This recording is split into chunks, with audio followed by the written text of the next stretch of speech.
Hello all, hope you are all doing good. ಇವತ್ತು ನಿಮ್ಮನ್ನೆಲ್ಲರನ್ನೂ ಚಿಕ್ಕ ವಯಸ್ಸಿಗೆ ಕರ್ಕೊಂಡು ಹೋಗ್ತೀನಿ. ಹೆಂಗೆ ಅಂತೀರಾ?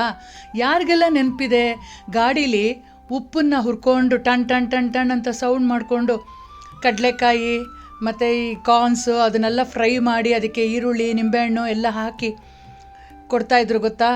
5 ರೂಪಾಯಿ 10 ರೂಪಾಯಿ ಈ ಥರ ಪೇಪರ್ ಪಟ್ನ ಕಟ್ಬಿಟ್ಟು. ಯಾರಿಗೆಲ್ಲ ನೆನಪಿದೆ? ಇದೆಲ್ಲ ಒಂದು ಲೈಫ್ ಲಾಂಗ್ ಮೆಮೊರಿ. ಇದೆಲ್ಲ ಇವಾಗೆಲ್ಲ ಎಲ್ಲಿದೆ? ಈಗೆಲ್ಲ ಇಂಥದ್ದೆಲ್ಲ ನೋಡಲಿಕ್ಕೆ ಸಾಧ್ಯ ಇಲ್ಲ. ಎಲ್ಲರೂ ಜಾತ್ರೆ ಅಂಥ ಕಡೆ ಹೋದರೆ ಸಿಗುತ್ತೆ. ಅದನ್ನೇ ಮನೇಲಿ ಮಾಡಿಕೊಂಡು ನೆನೆಸ್ಕೊಳ್ಳೋಣವಾ?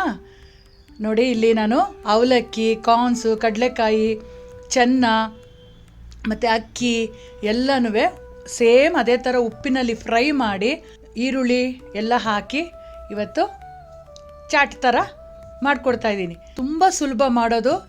ಇಲ್ಲಿ 1 kg ಉಪ್ಪನ್ನು ಬಾಣಲೆಲಾದರೂ ಸರಿ ಕುಕ್ಕರಲ್ಲಾದರೂ ಸರಿ 20 ನಿಮಿಷ ಮೊದಲೇ ಚೆನ್ನಾಗಿ ಹೀಟ್ ಮಾಡಿಬಿಡಿ. ಅದು ಚೆನ್ನಾಗಿ ಹೀಟ್ ಆದಮೇಲೆ ಒಂದೊಂದಾಗಿ ಫ್ರೈ ಮಾಡಬೇಕು. ಕಡಲೆಕಾಯು ಅಷ್ಟೇ, ಹೊಂಬಣ್ಣ ಬಂದು ಒಂಥರ ಗೋಲ್ಡನ್ ಕಲರ್ ಚಿಪ್ಪೆಲ್ಲ ಬಿಟ್ಕೊಳ್ತಾ ಬರುತ್ತೆ. ಅಂಥ ಸ್ಟೇಜ್ವರೆಗೂ ಹುರಿದ್ಬಿಟ್ಟು ಜರಡಿ ಇಡಬೇಕು. ಉಪ್ಪೆಲ್ಲ ಕೆಳಗೆ ಬಂದುಬಿಡುತ್ತೆ, ಮೇಲ್ಗಡೆ ಕಡಲೆಕಾಯಿ ಉಳ್ಕೊಳ್ಳುತ್ತೆ. ಅದನ್ನು ಒಂದು ಪಾತ್ರೆಗೆ ಹಾಕ್ಕೊಳ್ಳಿ. ಹಂಗೆ ನೆಕ್ಸ್ಟು ಅವಲಕ್ಕಿ ನೋಡಿ, ಹೊಂಬಣ್ಣ ಬಂದಿದೆ ನೋಡಿ, ಕಾಣಿಸುತ್ತಾ ನಿಮಗೆ? ಎಷ್ಟು ಅರಳಾಗುತ್ತೆ. ನಾವು ಡೈರೆಕ್ಟಾಗಿ ಬಾಣಲೆಯಲ್ಲಿ ಹುರಿದ್ರೆ ಇಷ್ಟು ನೀಟಾಗಿ ಫ್ರೈ ಮಾಡಲಿಕ್ಕೆ ಆಗೋದಿಲ್ಲ. ಉಪ್ಪಲ್ಲೇ ಹುರಿಬೇಕು. ಆಗ ಸ್ವಲ್ಪ ಉಪ್ಪುದು ಅಂಶ ಕೂಡ ಅದಕ್ಕೆ ಹೋಗುತ್ತೆ. ಮತ್ತೆ ನಾವು ಅಡಿಷನಾಗಿ ಉಪ್ಪು ಹಾಕೋದು ಬೇಕಾಗಿರಲ್ಲ. ಅಷ್ಟೂ ಟೇಸ್ಟಿಯಾಗಿರುತ್ತೆ. ಈ ಕಾರ್ನ್ಸ್ ನೋಡಿ, ಇದು ಅಷ್ಟೇ, ಇದು ಫ್ಲೇಕ್ಸ್.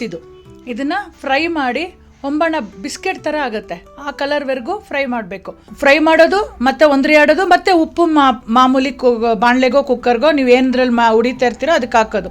ಮತ್ತು ಅದೇ ಥರ ಫ್ರೈ ಮಾಡೋದು. ಸೇಮ್ ಈ ಥರ ಎಲ್ಲನೂ ಹುರಿಯೋವರೆಗೂ ಮಾಡಿ ಕೊನೆಯಲ್ಲಿ ಸಖತ್ತಾಗೊಂದು ಚಾಟ್ ಮಾಡ್ಬೋದು. ಎಸ್ಪೆಷಲಿ ಕಾರ್ನ ಹುರಿಬೇಕಾದ್ರೆ ಲಾಸ್ಟಲ್ಲಿ ಹುರ್ಕೊಳ್ಳಿ. ಅವಲಕ್ಕಿ, ಕಡಲೆಕಾಯಿ, ಅಕ್ಕಿ ಎಲ್ಲ ಮೊದಲು ಹುರಿದ್ಬಿಡ್ಬೇಕು. ಕಾರ್ನ್ಸ್ನ ಯಾಕೆ ಲಾಸ್ಟಲ್ಲಿ ಹುರಿಬೇಕು ಅಂತ ಹೇಳ್ತೀನಿ. ಇವಾಗ ನೋಡಿ, ಅದ್ರ ಸೌಂಡ್ ಕೇಳಿಸ್ಕೊಳ್ಳಿ ಹೆಂಗೆ ಸಿಡಿಯುತ್ತೆ ಗೊತ್ತಾ? ಅದಕ್ಕೆ ಅದನ್ನು ಮುಚ್ಚಿಟ್ಬಿಟ್ಟು ನಾನು ಹುರಿತಾ ಇರೋದು. ಸಿಕ್ಕಾಪಟ್ಟೆ ಸೌಂಡ್ ಮಾಡುತ್ತೆ, ಗಲೀಜು ಮಾಡಿಬಿಡುತ್ತೆ ಅಡುಗೆ ಮನೆ ಎಲ್ಲ. ಯಾಕಂದರೆ ಅಷ್ಟು ಚಟಪಟ ಚಟಪಟ ಅಂತ ಕಾರ್ನ್ ಹುರಿದೋಗುತ್ತೆ.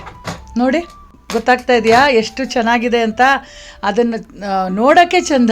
ಈಗ ಎಲ್ಲ ಹುರಿದಿದ್ದಾಗಿದೆ. ನಾನು ಕಾರ್ನ ಮಾತ್ರ ಡೈರೆಕ್ಟಾಗಿ ಪಾತ್ರೆಗೆ ಹಾಕ್ತಾಯಿಲ್ಲ. ಯಾಕಂದರೆ ಕೆಲವು ಕಾರ್ನ್ ಅರಳುತ್ತೆ, ಕೆಲವುದು ಹಂಗಂಗೆ ಇರುತ್ತೆ.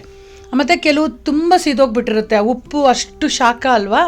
ಅದನ್ನೆಲ್ಲ ಕ್ಲೀನ್ ಮಾಡಿ ಪಾತ್ರೆಗೆ ಸೇರಿಸ್ಕೊತಾ ಇದ್ದೀನಿ. ಲಾಸ್ಟಲ್ಲಿ ಹುರಿದಿದ್ದಂಥ ಚೆನ್ನಾನು ಹಾಕ್ಬಿಟ್ಟು ಎಲ್ಲ ಒಂದು ರೌಂಡು ಚೆನ್ನಾಗಿ ಮಿಕ್ಸ್ ಮಾಡ್ತಾಯಿದ್ದೀನಿ. ಈಗ ಇಷ್ಟಕ್ಕೂ ನಾನು ಈರುಳ್ಳಿ, ನಿಂಬೆಹಣ್ಣು ಅದೆಲ್ಲ ಹಾಕಲ್ಲ. ಯಾಕಂದರೆ ತುಂಬ ಆಗಿದೆ ಅಲ್ವಾ? ಎಷ್ಟು ಬೇಕೋ ಅಷ್ಟು ಮಾತ್ರ ತೊಗೊಂಡು ಒಂದು ಈರುಳ್ಳಿ, ನೀವು ಟೊಮೆಟೊ ಕೂಡ ಸೇರಿಸ್ಕೋಬೋದು, ಬಟ್ ನಾನಿವತ್ತು ಟೊಮೆಟೊ ಹಾಕಿಲ್ಲ.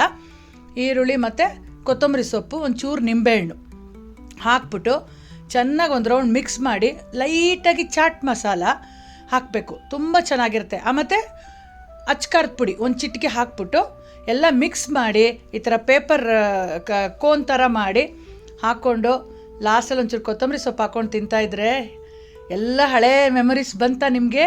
ಯಾರೆಲ್ಲ ತಿಂದಿದ್ದೀರಾ ಅವ್ರು ನನಗೆ ಕಮೆಂಟ್ ಮಾಡಿ. ಇದಕ್ಕೆ ನೀವು ಏನು ಬೇಕಾದ್ರೂ ಹಾಕ್ಕೋಬೋದು. ಮಿಕ್ಸ್ಚರ್ ಹಾಕ್ಕೋಬೋದು, ಬೂಂದಿ ಕಾಳು ಹಾಕ್ಕೋಬೋದು, ನಿಮ್ಮ ಚಾಯ್ಸು. ನಿಮಗೆಲ್ಲ ಇಷ್ಟ ಆಗಿದೆ ಅಂದ್ಕೊಂಡಿದ್ದೀನಿ ಫ್ರೆಂಡ್ಸ್. ಮತ್ತೆ ಬೇರೆ ವಿಡಿಯೋದಲ್ಲಿ ಸಿಗ್ತೀನಿ. Until then take care, bye ಬಾಯ್.